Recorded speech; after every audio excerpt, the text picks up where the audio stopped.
Welcome back, fellow football fanatics. It's your host, College Football with Sam, and today we will be revisiting bold predictions. I have 4 bold predictions that we will be breaking down, analyzing, and discussing in today's video.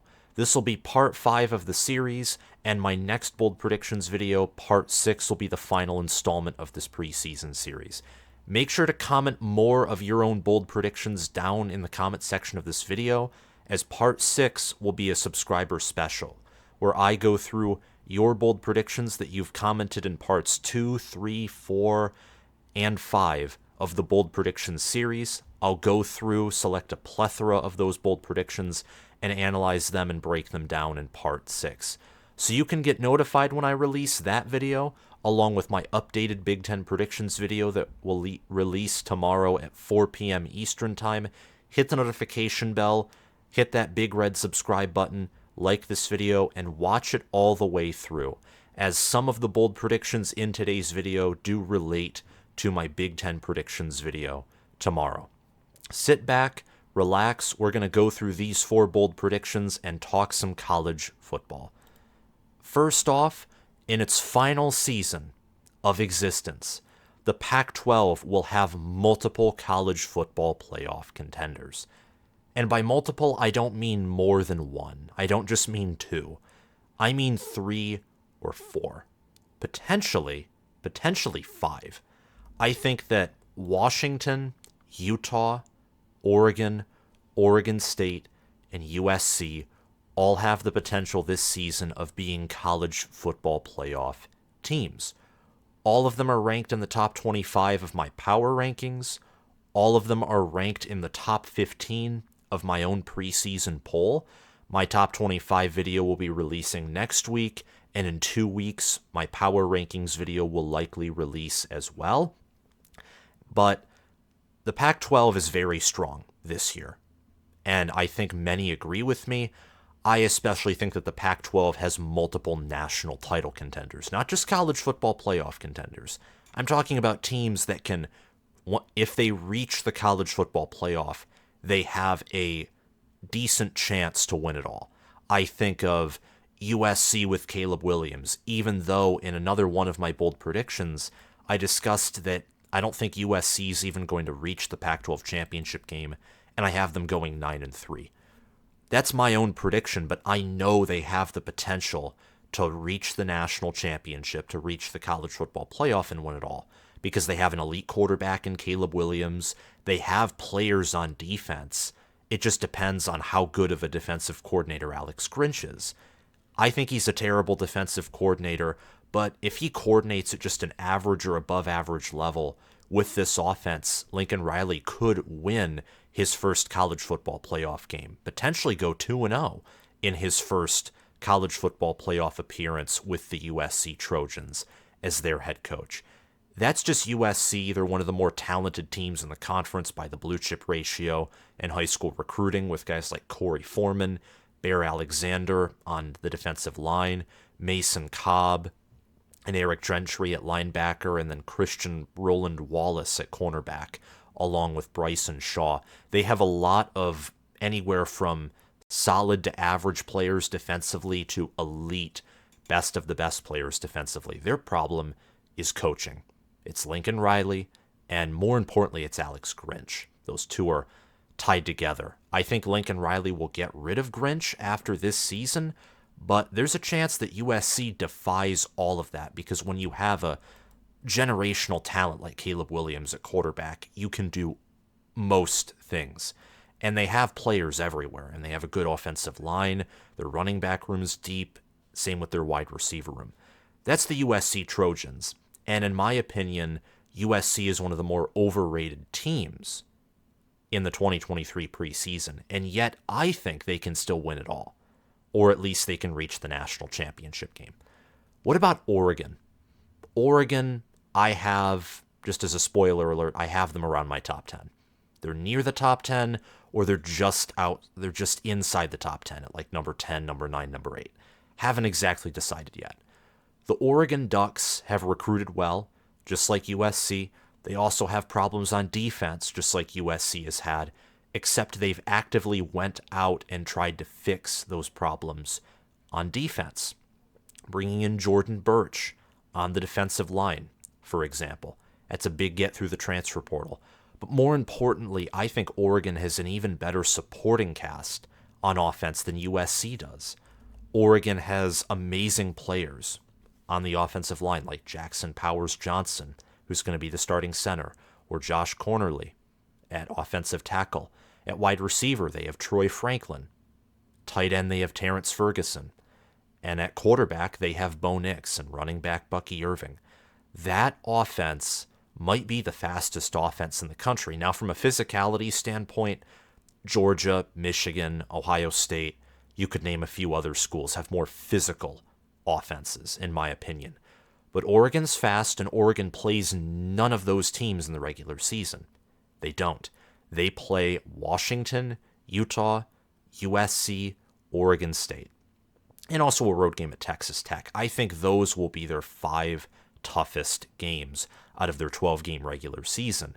And even though 3 of them are on the road, Oregon will have more talent and a higher blue chip ratio than all of them, or 4 out of 5 of them, excluding USC. So the Ducks, I think, have a better chance at winning it all than USC does, but USC again has that, as I've mentioned earlier, that weird exception where they have a generational talent at quarterback, they have a great head coach, and they do have talent on defense. The coordinator's just the problem. So USC has a sliver of a chance. I think Oregon has a greater chance. I think that their better offensive line play, really better trench play overall helps, and I think they're faster than USC is. And Bo Nix, he is going to make a big jump from last year because Will Stein, the UTSA offensive coordinator, Dan Lanning hired him in this preseason, and what he did with Frank Harris at UTSA was awesome. So Oregon's another team there. Then there's Oregon State. And I think before I continue, I want to say that I think 3 to 4 of these teams will be in the conversation on November 4th. Between USC, Oregon, Oregon State, Washington, Utah, 3 to 4 of those teams will have 1 loss or they'll be undefeated. And November will be a battle for the Pac-12. It'll be an absolute battle.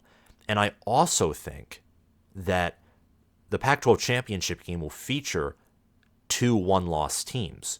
So the winner of the Pac-12 championship, I think, will be guaranteed to reach the college football playoff this season. Meanwhile, last season, only USC would have gotten in if they won. Utah, by winning, would have kicked the Pac-12 out of the college football playoff. But this year, the conference will be so much deeper, and to a certain degree also so top-heavy, that there will be multiple great teams that have somewhat unblemished or little to no blemishes on their record. But to get back to Oregon State has Damian Martinez at running back. They have DJ Uiagalelei at quarterback. I'm sort of doing a Pac-12 preview and prediction segment, like just tightly packed into this prediction. I don't know if I'll have time to make an updated Pac-12 predictions video. If I do, I'll try. But Oregon State's another team that I'm very high on. They have some of the best offensive linemen in the nation, and behind their offensive line, they have Damian Martinez, they have DJ Uiagalelei, they have great tight ends who are excellent blockers but not utilized a ton in the passing game. Jake Levengood is going to be one of the best centers in the nation, and Talise Fuaga and Joshua Gray, those are going to be awesome tackles, and then Grant Stark and Henley Bloomfield are going to be the guard duo there. Jack Velling at tight end and Jake Overman, that's going to be the tight end duo. Damian Martinez is a true freshman, nearly had 1,000 rushing yards last year, so he's going to break 1,000 this season.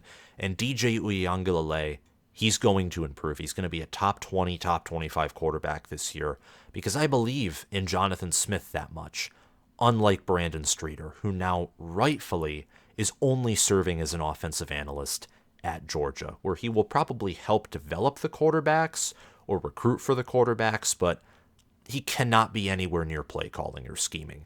Meanwhile, Jonathan Smith is the reason why Chris Peterson got to the college football playoff at Washington.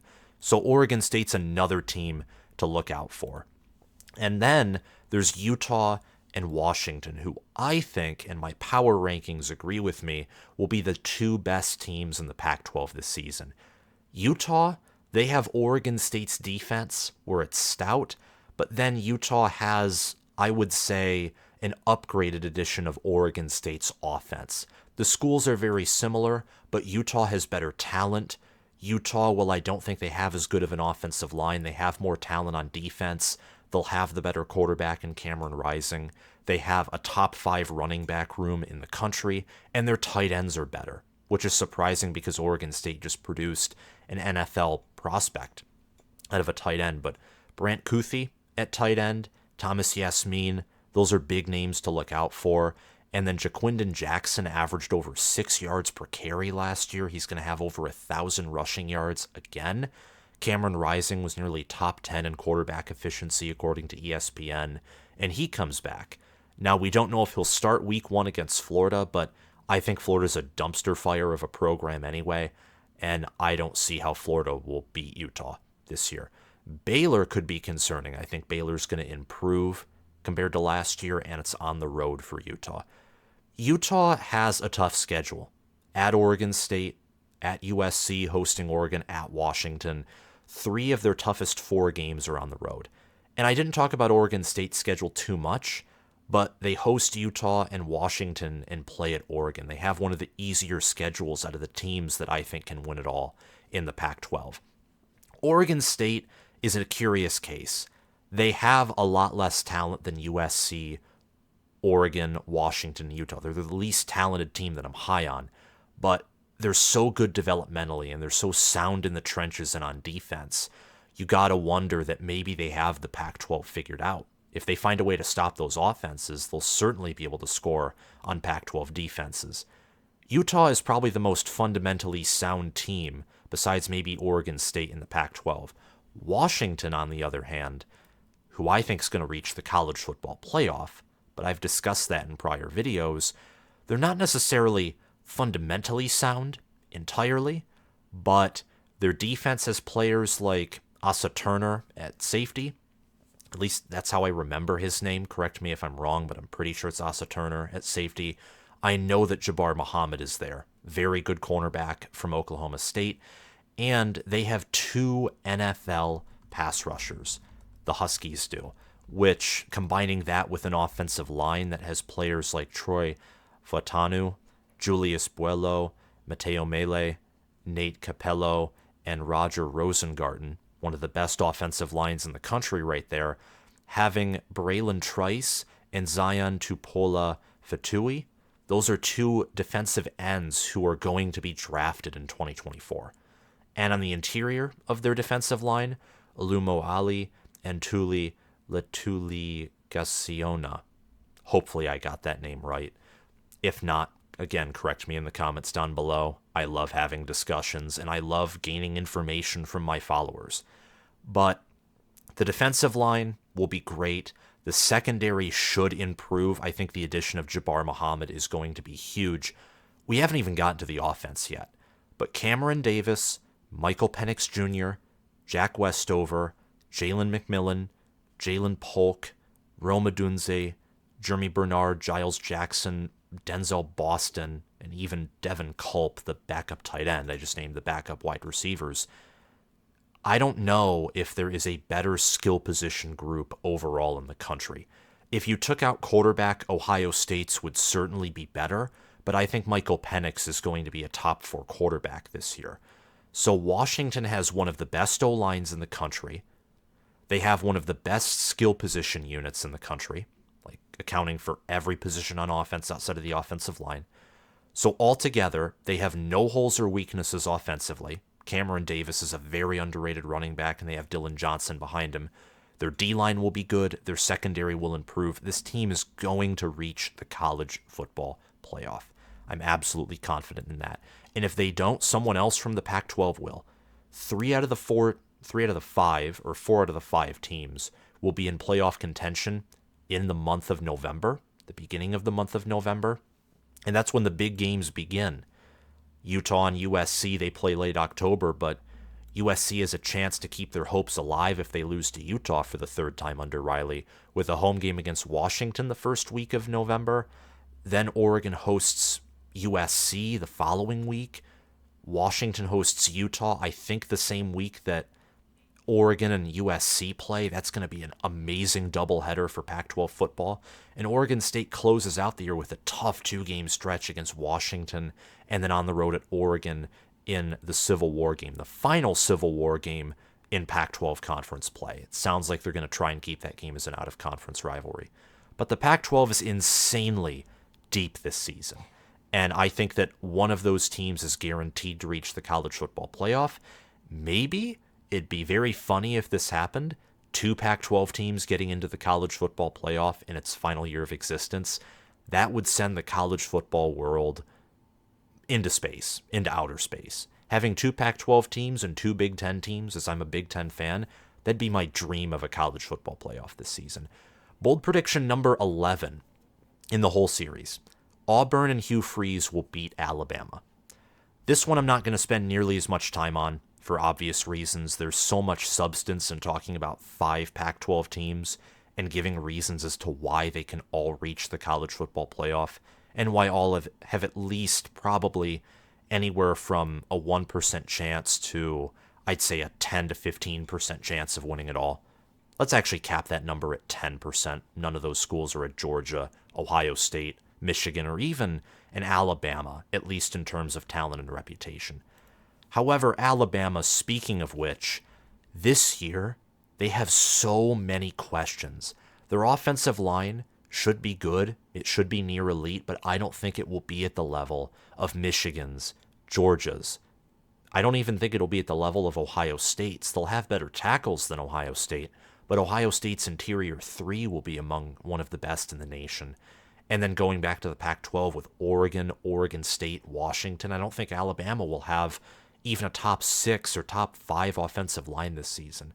They'll have a great running back room that I think will be in the top 10 or top 6 of all running back rooms with Jace McClellan, Roydell Williams, and they did get some very highly rated commits in the running back room for the 2023 cycle. However, at wide receiver, they practically have Ja'Cory Brooks. That's the only player worth mentioning in that wide receiver room. I think he's a top 10 wide receiver, but Jermaine Burton and the other starters there, they are not going to win you games on their own. They do not have that NFL high ceiling type potential, in my opinion. CJ Dupree will be a good tight end, and at quarterback, I think Jalen Milroe is still going to start. I think he has the most athleticism. Sure, he won't be as good at passing as Ty Simpson, most likely, but with him at quarterback, he knows the system. Saban trusted him to take over for Bryce Young last year when he was hurt. Alabama's run game will be virtually unstoppable against any defense that isn't inside the top 3, 4, or 5 in the nation. With Milroe, who's basically like Lamar Jackson, but not as developed or not as good just yet, Roydell Williams, Jace McClellan, and then an awesome offensive line, that run game is going to be hard to stop. They might lead, and they probably will, lead the SEC in rushing. They'll compete with Ole Miss for that. But defensively, they're going to be starting some new players, some incoming transfers, true freshmen, especially at secondary. I look at Alabama, and I don't think they're as good as even they were last year. And last year, that team was rough. They might be more mentally tough and less prone to mistakes this season, but the talent drop off. They're almost at the bottom of Power 5 schools, almost at the bottom of FBS schools, actually, in returning production. They replaced both their coordinators with Kevin Steele, who is, in my opinion, a temporary placement until they can get a better defensive coordinator, and Tommy Rees is young and relatively unproven. Now, I'm not doubting Nick Saban, because with all of those unproven factors, they're still recruiting the best in the land, and Nick Saban's still the best head coach. But in comes Hugh Freeze, and in comes Auburn. Guess what Hugh Freeze has done to Nick Saban? He's beaten him twice. The only other head coach that I know of who did that is Dabo Swinney. Hugh Freeze is already recruiting exceptionally. He's stolen some players from Alabama. And whether that's because of off-the-field issues part 1,000 for Hugh Freeze, which we won't get into, or whether Auburn's NIL collective is just off the rails because they're excited about Hugh Freeze, we don't know. But there's one thing Hugh Freeze can do regardless of whether you like him or hate him. He can coach. And he can coach and beat the best of the best, and then the following week lose to the worst of the worst. And I think that's going to be the story of Auburn this season. I think Auburn's probably going to go 500 in SEC play, or maybe they'll go 5-3, or maybe 3-5. Maybe they can somehow pull out 6-2, but with games against Georgia, LSU, Texas A&M, Ole Miss, Arkansas, Mississippi State, and Alabama, that's going to be tough. And they even have a road Power 5 non-conference game against California. And as bad as California is, traveling that many time zones is going to be tough, especially since Auburn is going to be a team full of transfers. It's going to take time for that chemistry to build, which it's good why if they beat California, they have UMass before California and Samford after California to prepare for Texas A&M. But despite the fact that I think they're going anywhere from 3-5 to 5-3 in SEC play, my current prediction's 4-4, I do think they're going to beat the Tide. Their trenches have been reinforced through the portal. They got several 4-star interior and exterior offensive line commits. They have Jarquez Hunter at running back, who will be a top 25 running back this season. Hunter averaged well over 5 yards per carry, both in 2021 and 2022, and had several rushing touchdowns. He's also a threat out of the backfield. And at quarterback, Robbie Ashford finally has someone who can teach him how to pass the football. And it's not TJ Finley. It's Peyton Thorne, who had success in 2021. Now, Peyton Thorne and Robbie Ashford, I'm inclined to think that Robbie Ashford's the higher ceiling player. I love dual threat quarterbacks. If I'm biased toward one position, it would probably be dual threat quarterbacks, Lamar Jackson type quarterbacks. I love running quarterbacks. I don't know who will start. I'm inclined to say that Robbie Ashford will start, or at least he'll still get significant playing time and they'll have running packages for him. But I think he'll be a much better passer this season. And if he's not starting, Peyton Thorne knows how to run an offense. He's competent. And Auburn has enough talent overall, especially in the trenches, and they're solid defensively. Perhaps the most important thing about this prediction is Auburn's at home. And I have Auburn ranked as a top 25 team. And Alabama, when ranked at home, is undefeated against Nick Saban. So that's something to consider. But on to bold prediction number 12, and I talked about this yesterday. I think Michigan will break Georgia's record for NFL picks in a single season. I think they'll do it. Now, that doesn't mean their team for 2023 will be more talented than Georgia's from 2021. From a position of raw talent in high school recruiting, that is totally not true. They're not going to be more talented than that team. And I think overall they won't be more talented than that team. Georgia that same year, while having several 5-stars on the defensive side of the football, whereas Michigan, I think, just has one in Will Johnson, Georgia had a running back room that consisted of a highly ranked 4-star and a 5-star, just like Michigan's does this season, Zamir White and James Cook. Now, they didn't have the 5-star quarterback like Michigan did, but Stetson Bennett at times in 2021 and especially in 2022, he played like a 5-star quarterback. And then at wide receiver, they had guys like George Pickens, for example. Brock Bowers at tight end was a highly rated 4-star. They had Cedric Van Pran, Amarius Mims, other players either starting or in that rotation for the 2021-2023 team that were highly recruited out of high school. This isn't a question of talent. It's more so a question of the stars aligning for this record to be broken. And that's because Michigan and the players from last year, practically all of them, used their COVID eligibility to return for this season. So as a result, the starting lineup is full of seniors and graduates.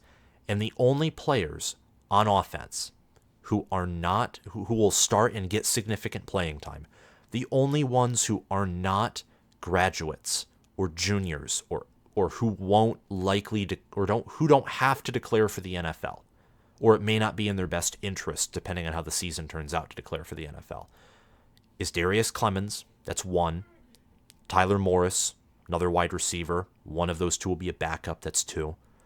Colston Loveland, starting tight end. Maybe J.J. McCarthy at quarterback. Donovan Edwards and Blake Corum will likely be the better running back than him. That's 5. Take out the backups or the rotational players. That's 3.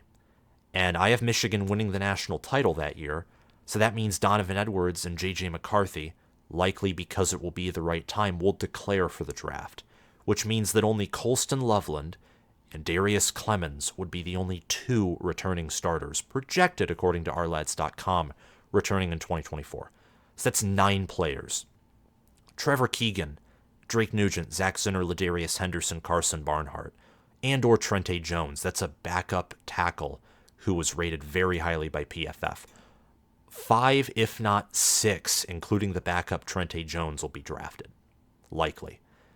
J.J. McCarthy will be drafted. That's 7. Blake Corum and Donovan Edwards will be drafted. That's 9. Cornelius Johnson and Roman Wilson will be drafted. That's 10, maybe 11, because maybe Cornelius Johnson or Trente Jones or Carson Barnhart, one of those players doesn't get drafted. But right there, that's already in the double digits, or close to it. And that's just the offense. And maybe I'm wrong. There's a total chance of that. But going to the defensive side of the football, Braden McGregor at edge is a senior. Jalen Harrell at edge, senior. Chris Jenkins, projected first-round pick, senior. Let's say one of Harrell and McGregor gets drafted. That's 2 on the defensive side of the football. And already, offensively, we have like 9, 10 guys offensively that could get drafted or that probably will get drafted. But let's lowball it and pick 8 or 9. 8 or 9. Already we have 2, so that's 10, 11. Junior Colson, if Michigan wins it all, he'll get drafted for sure. That's 11, 12. Michael Barrett, he may or may not get drafted. Let's say he doesn't. Still 11, 12. Makari Page, Rod Moore, they declare Mike Sainris still. Right there, that's 3. Now you're at 14/15. You're already hitting that number, or you're just below it. Josh Wallace, another corner, he may not get drafted. He may not. Between the defensive end position, where either McGregor or Harrell doesn't get drafted, Wallace at corner may not, Barrett not. Those are 4 players that could get drafted, could be unsigned free agents. That's plus or minus 4. Then Carson Barnhart or Trente Jones or Cornelius Johnson. That's another 7 that could or could not get drafted. Right there, lowballing it at 14, you have an additional 5 to 7 players who could get drafted. And I think 14 is lowballing it, because if Michigan wins it all, that's going to dramatically boost everyone's stock if they go 15-0 and win it all. If they don't, and you think they won't win it all this year, then it becomes less likely that Michigan breaks Georgia's record. But I think Michigan will win it all this season. They'll have a fantastic offensive line that's best in the nation. Their rushing attack and running back room will be the best in the nation. Quarterback will be near elite to elite. Wide receiver will be great. Tight end will be near elite. Defensively, every position will be elite, especially the D-line, especially the secondary. Linebacker will be near elite to elite. I just don't see them having an X-factor player, and I think that whether it's McGregor, Harrell, or definitely Jenkins on the defensive line, or Will Johnson or Rod Moore at secondary, I think Michigan on either their front 4 or their back 5 will have an X-factor player. For the 2 starting linebackers in the 4-2-5, I don't think any of them are going to be X-factor players this season. But I think Michigan will get anywhere from probably 16 to 19 players drafted, and that will be something that could definitely change throughout the season. Jim Harbaugh is a guy who seems to obviously talk his team up, so I'm not going to hit quite that 20 mark, but I'm going to say they get 16, 17, 18, 19. Maybe they just meet Georgia's record with 15, fall just short at 14, or they get 20, 21 players drafted. I think all of those numbers are possible if Michigan wins it all, for sure. That's my prediction number 12. And last but certainly not least, and this is my last bold prediction that I'm going to be making in video format in regards to college football, I may or may not do a bold predictions video centering specifically on the Big Ten. Minnesota will beat Wisconsin, Nebraska, and Iowa for the first time since 1960. What was football like in 1960? What, black and white screens? Didn't even have the modern day helmets with the multiple bars coming across the face. They didn't even have like the advanced cool headsets that just make you look like an absolute like CIA agent or some high tier government official when they flip down the headset with the shades, the high definition TV. They didn't have that in 1960. And Minnesota in 1960, that year, I think they shared the national title, or they certainly finished inside the top 10. I think they won the national title. That's when championships were awarded before bowl games. Then Minnesota went out like most Big Ten teams outside of, I think, Ohio State did, and they lost the Rose Bowl to the then Conference of Champions, now the remaining conglomerate of 4 teams, now known as the Pac-4. Minnesota will do this season because they're going to reload on the offensive line, and that in and of itself is a bold prediction. But more importantly, they have Ethan Kaliakmanis at quarterback. Now, Ethan Kaliakmanis, I don't even have as a top 7 Big Ten quarterback. I think I have him ranked as the 10th or 9th best Big Ten quarterback. So why would he be a big part of their success? Well, Ethan Kaliakmanis has all the physical attributes to succeed. He's big, he's tall, and last year, after a terrible game against Penn State, he destroyed Wisconsin, and he looked solid in the bowl game. He's 6'4", 210 pounds, and that was last year's height and weight. He's probably grown and gained muscle since then, and Minnesota has an excellent strength and conditioning program. He threw for nearly 1,000 yards, completed 54% of his passes, threw only 3 touchdowns and 4 interceptions, took 7 sacks, but he also had 140 rushing yards with a rushing touchdown. And whether it was against Illinois, Penn State, Iowa, even Wisconsin, although their defense did take a step back, Kaliakmanis was constantly facing good defenses all season.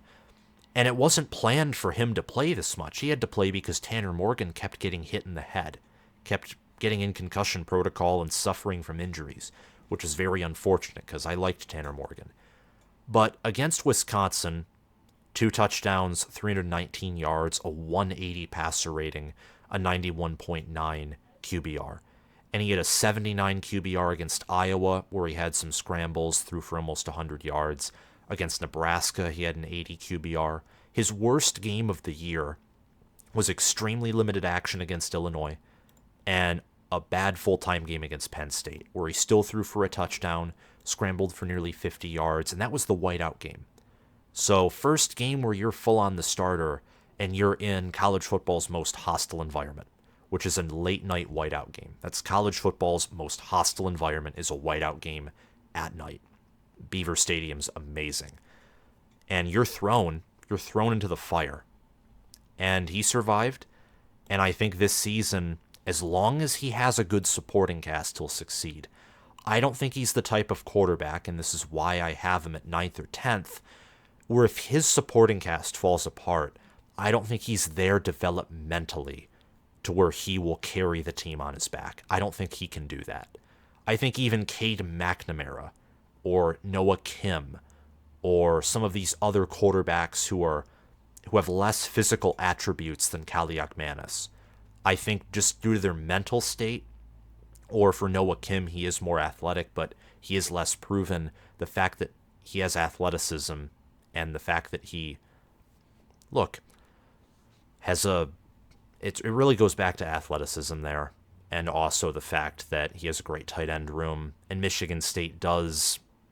I think that there is a sense of mental toughness there, and Noah Kim is also older, more mature. He's been with the program since 2020. But overall, if the supporting cast is good, Kaliakmanis is going to be great, and I think Minnesota's supporting cast is going to be great. Brevin Spanford is the nation's second best tight end, behind Brock Bowers, in my humble opinion.